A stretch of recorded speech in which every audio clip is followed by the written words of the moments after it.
హరి ఓం ప్రియపుత్రి పుత్రులారా, నీతి శాస్త్రం నుండి మరో శ్లోకాన్ని, దాని విశ్లేషణని ఇప్పుడు మీతో పంచుకుంటానండి. పక్షిణాం బలం ఆకాశం, మత్స్యానాం ఉదకం బలం, దుర్బలస్య బలం రాజా, బాలానాం రోదనం బలం. ఈ బాలానాం రోదనం బలం అన్న శ్లోక పాదం చాలా ప్రసిద్ధి చెంది ఉంటుంది. పిల్లలకి ఏడుపే బలం ఏడవనియండి అని. ఏది నిజానికి శిశువుల్ని కాళ్ళు చేతులు మాత్రమే కదపగలరు, కానీ శరీరాన్ని ఉన్న ప్రదేశం నుండి కదపలేరు. అలాంటి శిశువులకి రోదనం బలం.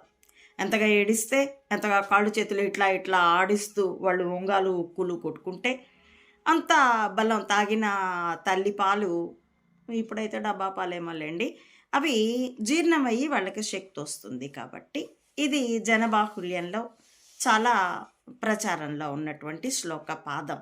అయితే ముందటి 3 శ్లోకాలు ఏంటంటే, పక్షిణాం బలం ఆకాశం.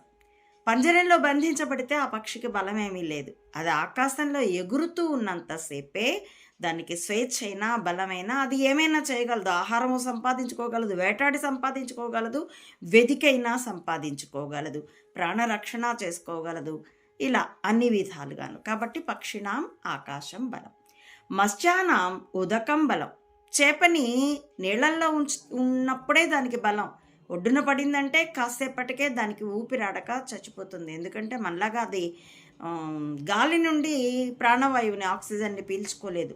నీళ్లల్లో కరిగి ఉన్నటువంటి ఆక్సిజన్ని తన మొప్పల ద్వారా ఆ నీటిని గ్రహించి అందులోని ఆక్సిజన్ని ఫిల్టర్ చేసుకొని అది దాని జీవక్రియలకి, శ్వాసకు ఉపయోగించుకోగలదు గనక. కాబట్టి మనకి చేప మీద ప్రేమ పుట్టి, అయ్యయ్యో ఇది నీళ్ళల్లో ఉంది, దీన్ని పాలల్లో ఉంచుదాము అని పాలల్లో వేసినా అది చచ్చిపోతుంది. పిల్లల పెంపకంలో కూడా ఈ విషయాన్ని పోలికగా చెప్తూ ఉంటారు పెద్దలు.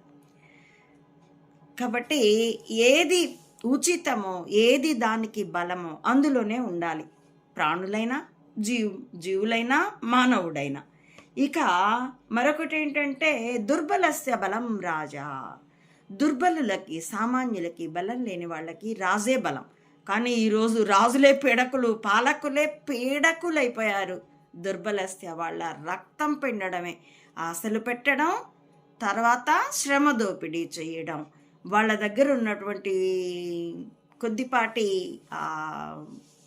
ఆర్థిక వనరులనైనా పన్నుల పేరుతో లాగి పారేయడం. కాబట్టి సేవా పన్నులతో సహా.